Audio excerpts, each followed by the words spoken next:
It's time for Tubi Tuesday. Fandom Week edition.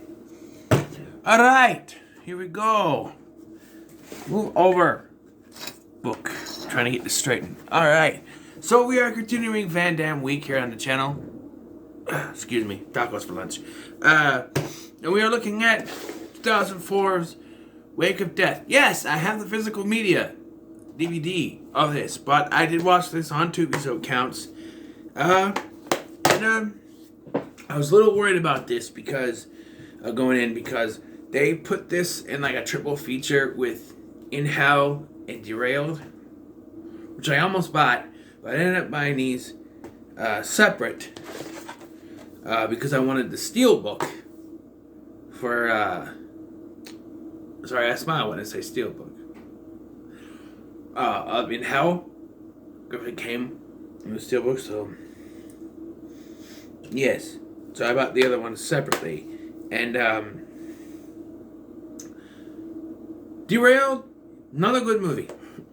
In Hell is okay. So I was kind of okay, which is going to be. Originally, Ringo Lam, the director of In Hell, was supposed to come back to do this, but no. It ended up being Felipe Martinez who directed this.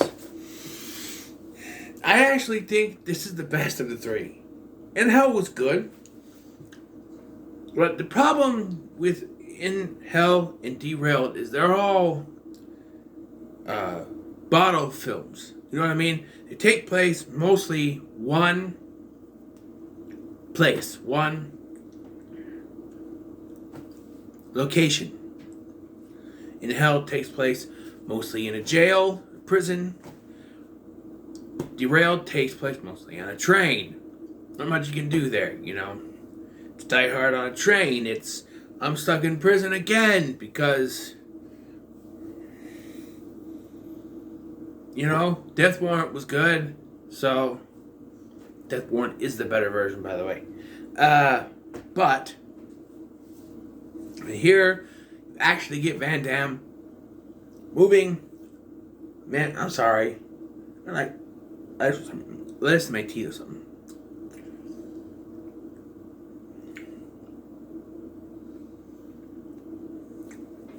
You actually get Van Damme moving around. Hold on.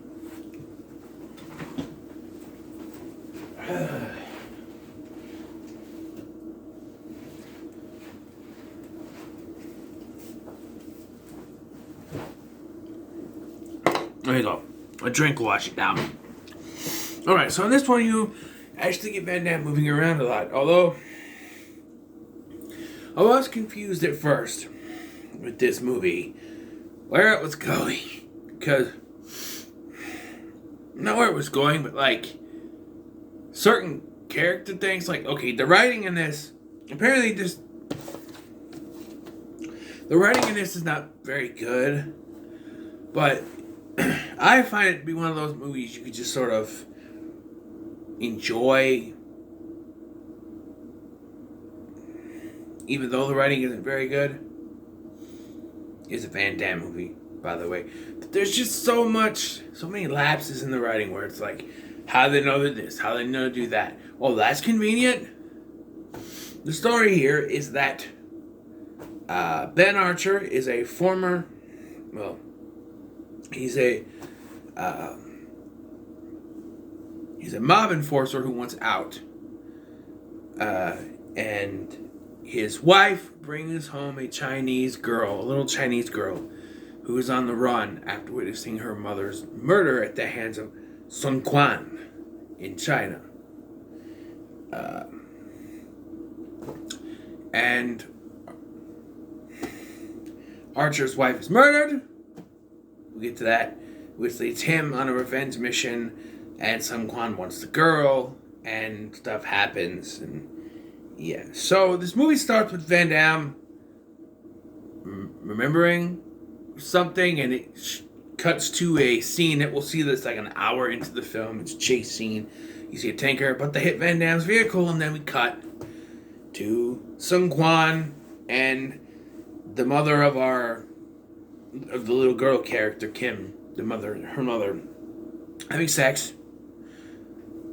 I don't know if we see anything, no, but she then says that she's leaving him and that verbatim, the line is, Kim is your daughter and I'm leaving you. Well, apparently that's enough motivation to cut a bitch, because he just turns around, opens up his switchblade, which never makes a sound. He does like 3 times in this movie. It never does the sound like it's supposed to. It just opens. Where's the sound? Cuts her throat, and apparently the girl witnesses this, which leaves the question, how long were you watching that? Because they were just, I don't know. Also, she waited till after she got some before she told him she was leaving him. Like, hey, thanks for fucking me, but I'm out. Honestly, can't say I wouldn't do it myself. But, I don't know. I would wait till after I got my clothes on. Not right after we did it. I get my clothes on. I'd be like, by the way, she's your daughter. I'm out. Phew, run away.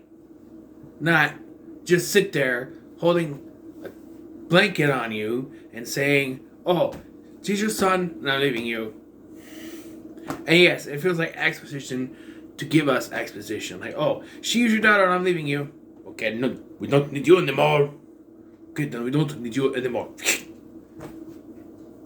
I'm sorry, but... So the little girl somehow sneaks onto a boat and makes it to the United States, where she's greeted by the INS. And it just so happens that Archer's wife works for the INS. There's also another guy there, Huggins, who we find out later is working for Sun Quan because they're smuggling drugs into the country. We'll also find out that there were people that worked for Sun Quan on the boat, but yet didn't see his daughter. They weren't notified, and she makes it through just fine. And Archer's wife says, picks this one little girl out of the bunch and says, I want to take her home with me.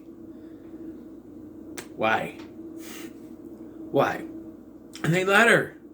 And later we get an explanation that Huggins did it because it's better than being put in a detention center. But yeah, it would be easier for them to get the little girl at the detention center and no one would really die. You know what I'm saying? You killed this woman. She works for you. You killed her. It's your fault. Right? Dude, you signed her death warrant. That's the wrong movie. You signed her wake of death. They never explain what that means, by the way. Just saying. But, yes. So we find Archer comes home. Our main character, played by Van Damme, he has a son. They play some weird fighting game. I don't know what it's. Tekken. It looks like Tekken. It would have been funnier if it was Street Fighter. I'm just saying. But he's like, my wife comes home and he's like, this is Kim. She's staying with us. And he's like, okay. I'm like, excuse me. Wouldn't I be like, excuse me, why did you bring a little Chinese girl here? Why is she in my house? Where did you get her? Did you pick her up at the store? What's going on? No, he's just like, okay. So we have a sex scene between Van Damme and his wife. By the way, I want to talk about this. So, Van Damme's wife is played by... Is her name on here? Probably not. Well, the actress is South African, excuse me. She's South African. And her, I have a feeling that she and the guy who plays Huggins are trying to do American accents. He's a little better at it. She's not. But I can tell through both of them that their accents are slipping. She sounds like a robot she sounds like a South African robot. She's not a good actress. I'm sorry, she's not. She's not a good actress. But Yeah, her voice comes through. Apparently, her foster parents are Chinese. How ironic. Because she asks the little girl if she can speak English, which she can, but she doesn't. And then later she's just able to speak Chinese because her foster parents are Chinese. But why didn't you just speak Chinese to her? Anyway, after the sex scene, we get a scene in the bathtub where Van Damme says the line, "Don't ever leave me." She says, "I won't." And I went, "Oh, you're dead. You're fucking dead, honey. You ain't making it." Nope. Sure enough, next scene, somehow the Chinese triads have found their way to the restaurant that her parents own. And she happens to be there. She just so happens to be there with the little girl and her son. Triads show up, and the two kids run out the back, and no one sees them apparently. They come in, they shoot the parents, and Sun Quan shows up, slits her throat with the switchblade that still doesn't make a sound when it opens up. I don't know. And just as they're leaving, who should be driving up but Van Damme? Of course! He just so happens to come onto this and decides, okay, I shoot them. What reason do you have for shooting them? They're Chinese people coming out of a Chinese restaurant. Somehow you think, I should shoot at them. What reason is there? That makes no sense. It's just action sequence. For having an action sequence. It's not bad action sequence. I do want to complain, though, that Van Damme has very little actual fight scenes in this. It's mostly with guns. Tony, the bodyguard, gets more fight scenes. I swear. Sorry. When my pits start to itch, I need to reapply my Dissolve bitch. Alright, so yes. Now he's freaked out, and he finds his wife is dead. You know? And one thing I found about this movie is that they don't let things sit. Like, he cries over his wife, but then the scene just cuts to him being talked to by the FBI. And this cop, there doesn't really amount to anything. He shows up to deliver exposition, basically. But yes. And he can't find his kid or Kim. And he's looking through the... and he finds the person he saw. Doesn't tell the cops because he's got to put it in his own hands. Right? Tony Wang, by the way. Oh, we'll get to that.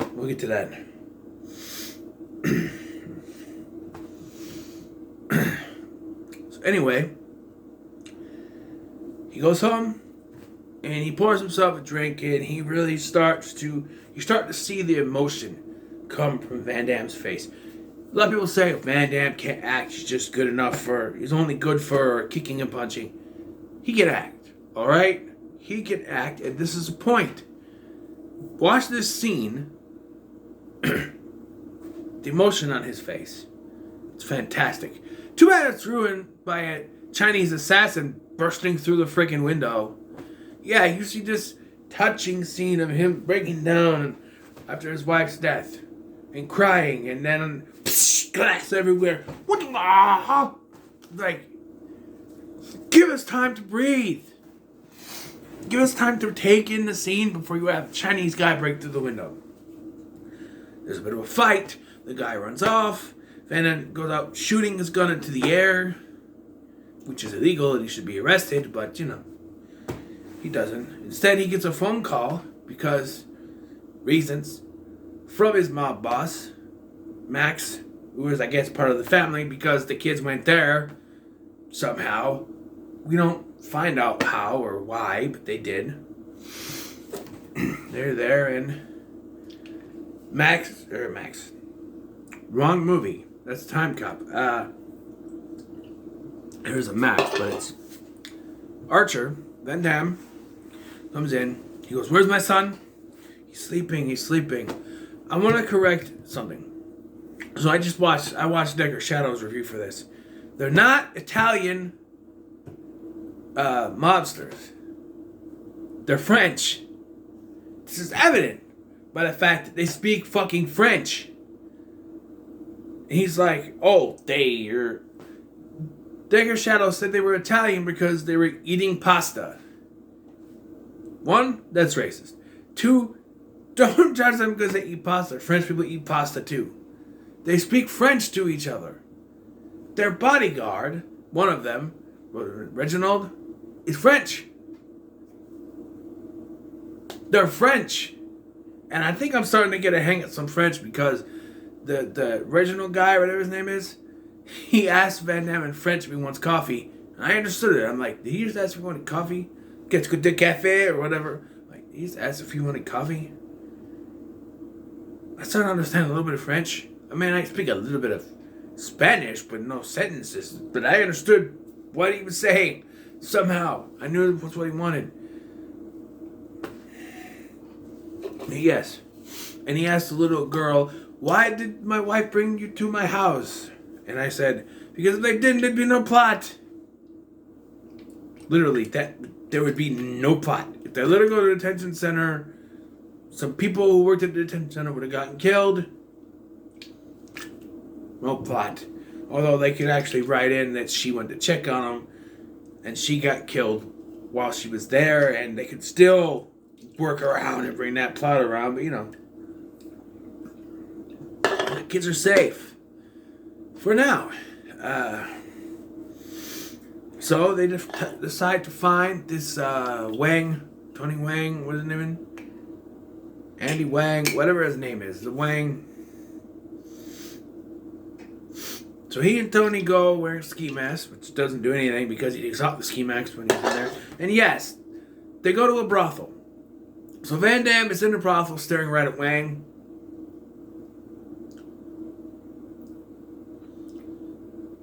And he says, that's for my wife. And then shoots him. And I went, no, this is for my wife. Because if you say, that's for my wife, or that is for my wife, that would be after you shot him. You say, this is for my wife, before you shoot someone. Or whatever. Before you do something, you say, this is for my wife. Not after. And you don't say, that is for my wife, that is for afterwards. So, no. I know Van Damme don't speak English very well, but still. The writers could have said something, so it's a cut, it's this. Come on.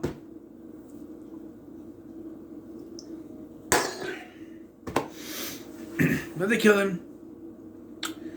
And Huggins shows up, but he's with the INS. He's not a homicide. So the FBI detective, for some reason, knows to show up at the mob house, and he asks about what happened, and Van Damme's like, I broke a window by accident. And the 7 rounds you shot in the air, accident. He's like, well, Huggins was looking around. Huggins? Yeah, I thought the same thing. Then he leaves. This FBI guy is just to give Van Damme information, because after that he leaves, and then we get one more scene with him where he tells Van Damme, he gives him the exposition about how Sung Kwan is her father. How he found out, I don't know. But the next time we see him, he's dead. So, So, yeah. So they kidnap Huggins. They bring him in and they torture the fuck out of him with a drill.